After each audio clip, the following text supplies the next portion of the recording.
Thank you, George, for hosting me here to talk to everybody. So I would want to start today to explain my work in this exhibit and with a little background where I come from and how my work keeps progressing. Well, I grew up in West Africa, Sierra Leone, and Lebanon. Those were my two places of upbringing. And in both places, I felt always I had something to want to talk about. In Lebanon, during my upbringing, there was the Civil War.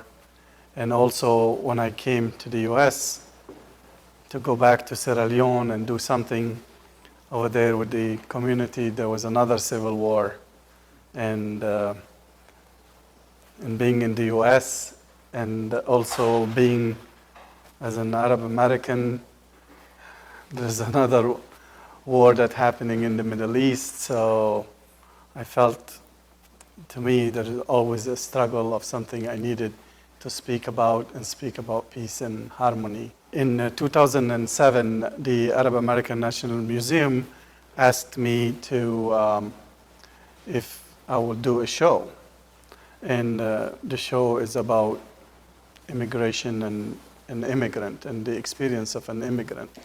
So I started to think, how can I explain myself as an immigrant and what's an immigrant experience in coming to a new place. When I wanted to come to the U.S., when I finished my high school education, I asked my father. My parents were very concerned because I was a teenager, and to come by myself. And I said, "Well, Dad, I think I'm gonna go to America." He says, "Why America?" I said, "Well, I think it's a cool place." And he's like, "But no." So he writes a letter to a friend of his, and his friend writes him back, give him all these statistics, why I shouldn't come to America. So I said, "Well, okay, I'm going to go." The Russian embassy gave me a full scholarship to go to Russia because they saw my artwork. So I think I want to go to Russia. He said, "Oh, no, you're not going to a communist country." I said, "Well, I'm going to go to Lebanon. That's my only other option." He said, "Oh, no, you'll be involved in the war and to grab something." He said, "Why don't you stay here a little bit?" So the high school, I thought we never had art through the whole there was no art education. But I was the first student ever to sit the London exam as an art subject. So anyway, to make the story a little shorter, so I went to I was a teacher, but I told my principal, I'm not a teacher. I'm just, I just graduated and I couldn't teach those kids. So I went back to my father and I said, "Dad, I think I'm going to go to America. Because look, in their dollar bill, it said, 'In God we trust.' It must be something good." He said, "If you think that way, you're going to America." And I ended up coming here and I studied architecture and city planning. And when I finished that, I went to them and I said, "This is what you wanted me to be. Now I'm going to be an artist myself." So they were very supportive, and they were always supportive, but they were very scared too. But anyway, so my idea is after the museum asked me to do it and to think about an immigrant, so I started I started to think, how can I explain an immigrant, because this is the foundation of this country. I took envelopes. I thought, if I take the envelopes and draw on envelopes, actually, can we go to, and that these are envelopes that traveled, just like an immigrant travels. And and envelopes, when I was collecting them, I found that this real interesting mythical about them, because this collection I found, whoever collected them took them and put them in a they were in an estate sale. They were all packed together and kept. And there was one letter in all of these envelopes that I pulled out and started to read. It was a letter from a father telling his daughter in the 1800s that how much it's important for her to go to college and to be educated, and he will do anything in his power to pay all her way to go to education. I said, oh my God, this is what my dad and my parents always told my sister and told me, because they didn't have the opportunity to be educated. They had to immigrate to find a job. And then suddenly they started to form into, adding into collage, they started the envelopes taking faces, and actually this whole series were exhibited in London. They asked me to do, it's also again about the immigrant formation, like the last one over there is like coming to America. And I felt also there is a little myth sometimes about an immigrant that they look down upon. But in reality, when somebody migrate, also they come from histories of very, very rich histories. And they bring that with them. And that's what made this country great, because when newcomers come in, they bring all that philosophy and all that belief they have, and to better their life, because they're looking for a better life. So from this series, it pushed me to go into started to make just collages. Do you want to show that? Yeah, just the collage form, and yet take this form and translate it into painterly form. And here, I wanted now to speak about all different experiences from because the series is called The Whimsy, but they're all it's called I Am an American. The collage plays a lot of element to me, because it was pulled from one environment or different environments and put together in a whole new environment to create something new. And the same thing as if we can go back to the found objects, I felt also is the same thing. I'm taking something very discarded, looked low upon, just like sometimes how you can feel about immigrant, but yet you build it to something new and something bigger and something together. But also here I feel there is also myth in history sometimes. To me, I look like here that we have this iconic painting by Grant Wood, and it's called the American Gothic. But if you really look into agriculture, back to the beginning of America, and what built and fed this country is really, they were the slaves who came from Africa, from West Africa, with their extreme knowledge of agriculture. And they were using the plantation because they didn't know how to plant. And they are the one who showed how we can survive. As cultures bring a lot of beautiful things, and it's easy for us to look at one facet of a culture and we just want that, but we want to neglect all the rest. And food is a great example. We all want to eat Middle Eastern food, Mexican food, or any type of food, but we don't want to understand where this food comes from, that the spice that comes with it, and all the beauty of the culture. So sometimes they do, but sometimes they don't. But also I use the numbers because here again, what are these numbers called? Arabic numbers.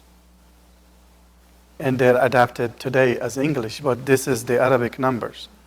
They originated as, so from one place to another place.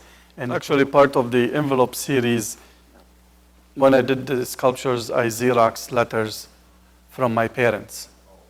And, because like seeing in the envelope where it said fragile is the same thing, the concern of my mom when I came here, am I gonna make it, what I did. And I spent, now actually I've been here about 16 years. Before I came here, I was in Boston for 15 years. And I always thought I want to go back because that was where I went to school and I had, my life was together. But when my parents retired in Michigan, I moved here. And when I realized that there is a big Arabic community here, and I felt as an artist, which there's not much of us, I needed to, was a good place for me to be. And it's always been a struggle. So I felt, first I'll be close by, and second thing, I wanted to do something for the community and to create also a space where artists can meet, artists can exhibit, and also have my studio, because today I felt it doesn't matter where you are. As an artist, the world is getting smaller, and also actually I got to like Michigan a lot, and I felt really became home. So I created a space where I'm hoping we can engage writers, philosophers, anything in the art to talk about, because I want to enrich my soul and I want to give, because at the end, we take nothing with us. I mean, when I used to draw when I was little, I always draw with ink, but also my assistant helped a lot too, to do some of the underwork. But this is something I trained myself very young. And when I started to paint even more abstract, and if I'm not as abstract and stuff, a lot of people keep thinking that you draw like a child, but they didn't think that you do have a form of training that you teach yourself. So, and I go back and forth, but to show that, it's really, after a while, it's training. You train yourself, you keep bettering yourself, and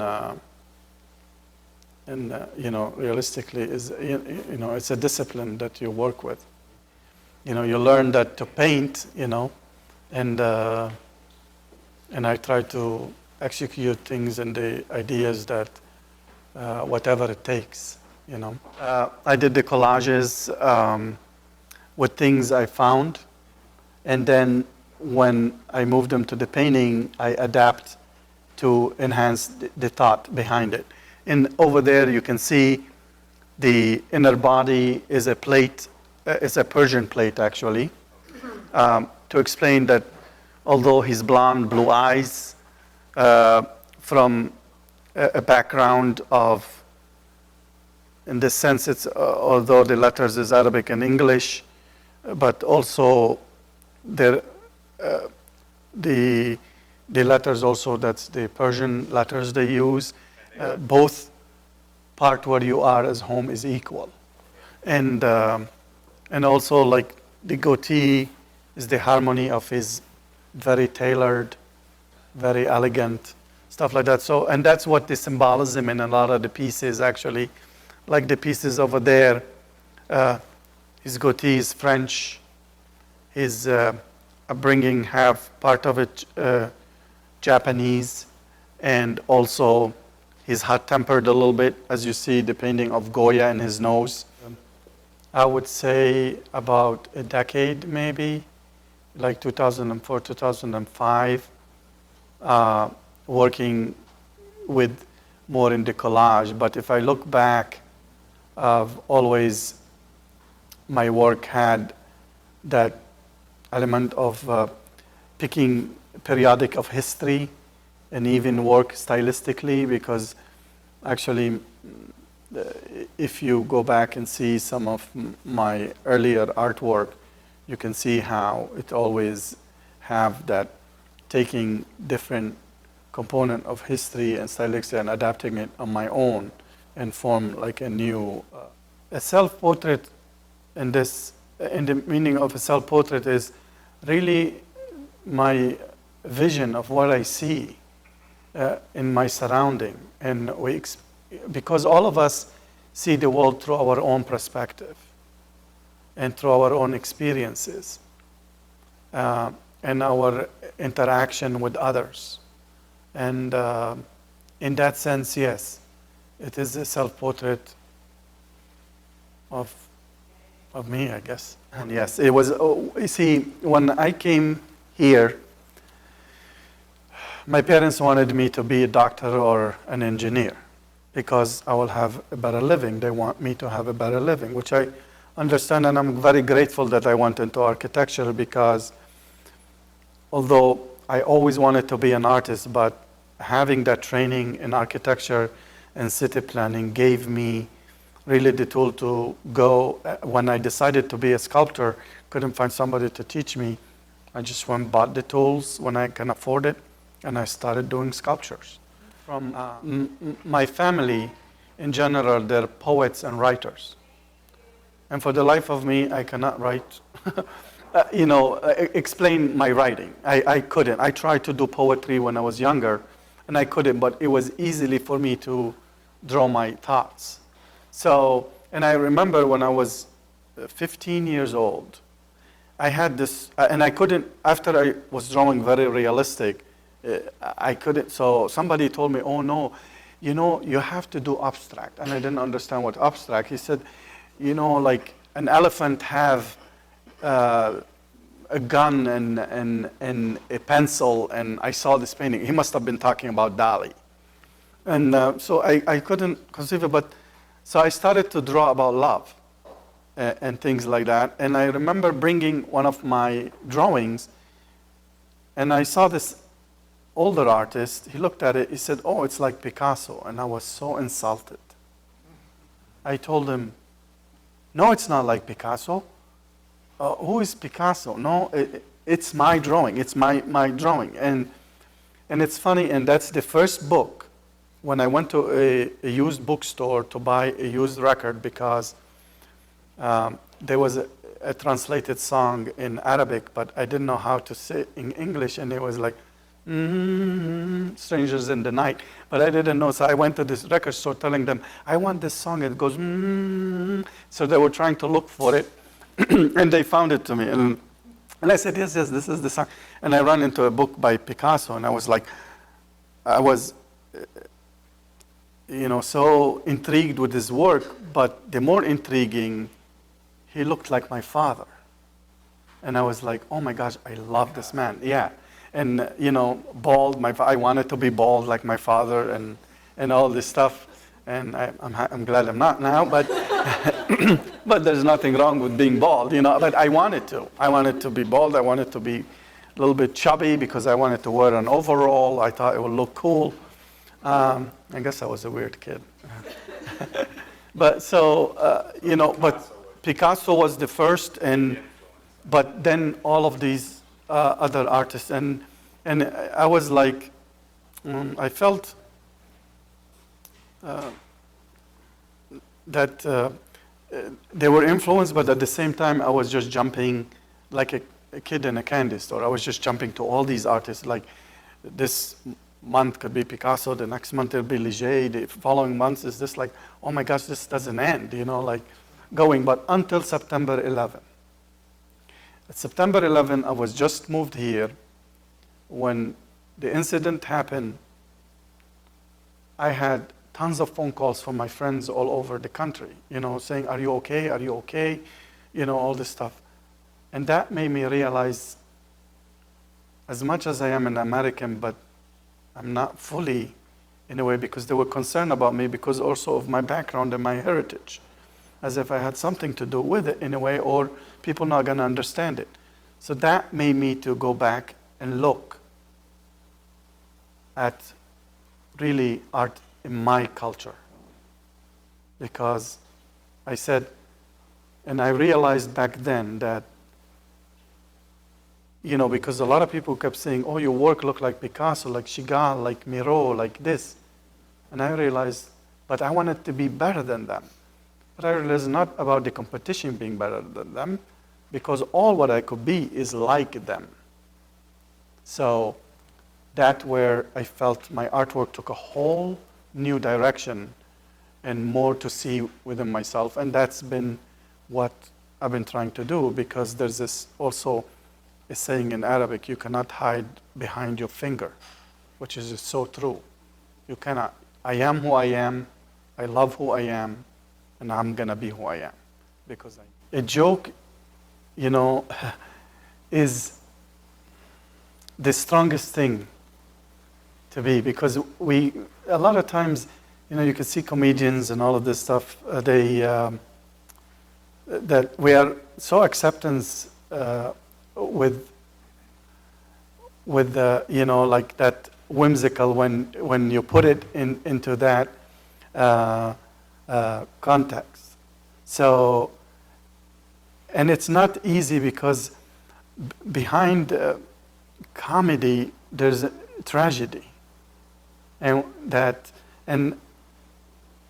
tragedy, if you just put it into in front of us, which we are bombarded by today, it's very sad and depressing.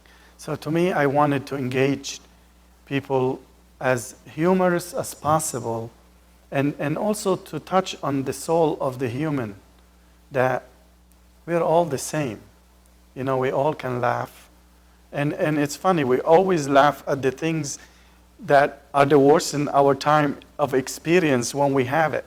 You know, like, you know, when I sit down with my siblings and we talk about these moments, or like they're really kind of like tragic moment, like even like in the war in Lebanon, that you sit in the corridor because the planes are bombing everywhere and we have no electricity, but you sit down and you know, we were playing cards and laughing. At that time it wasn't funny, but today, you know, in your mind you make it, oh, it's funny, and you live with it because you lived through it. So to me I want to engage people to just, I don't have a solution, and I'm not trying to say, oh, I have a solution, but just to engage them so they can engage together and see it in a different angle. I didn't, it was all around me. I grew up in Kenema, and also we moved to Safadu, and also to Freetown, the capital. But when I was very young, we were in, actually we were also in one village in Mani Junction, and that's where, when I was very little, you know, till I was like 3 or 4, and we were the only Lebanese family in the village. So I was exposed indirectly to a lot of African art, but not appreciating it, because also there was abundance of it. It was things, and a lot of times it was used as a doorstop. You know, that you take a statue because the door open, you put it, or in the, you know, in the market and stuff like that. So I didn't think too much of it, although I could see, because of the lines and the things, it was there. My thinking, and not only that, because let me go a little bit further actually. When I was, you know, between the age of, you know, when I was born till I was 5, my nanny Capri taught me how to speak Minde. And my mom used to tell me I used to speak the tribal language Minde, and also Kirio. And he used to draw for me, and I remember. And he was very clever. He taught me a lot of things, but I also become a little wiser as we get older, because also he used to tell me that I need to take my pocket money and plant it because it's going to grow into a tree, and because he can use it. So, but it was great. In fact, I did the whole series of him because I went back. When I went back, my parents would not tell me that he got a disease and died, because they knew I would be very, very upset, until when I went back after I graduated and I asked for him. They said, Capri is no longer here. I will be doing more animation with the found objects to portray stories, to explain stories, to bring them to life more, because I think, my work is looked seriously with kids as much as with adults, and it's funny. I enjoy every year that we have all these kids that come from like 4th grade and things like that to the studio, because I listen to them and see what they say, because they're so honest, And when they saw the series when working, and they said, yeah, these are all potato heads. I said, yeah, that's what we are. We are all potato heads, because we are directed, just like Mr. Potato Head, to where to put the eyes, where to put the nose, where to put the mouth. And that's what we are taught from young. And it's hard to take it and put the eyes in another direction. And it's very important. And I feel if you engage with kids, at least there always will be a lesson. There always will be something you can teach them. And, they're going to grow up one day. Any more questions? Well, thanks everyone for coming.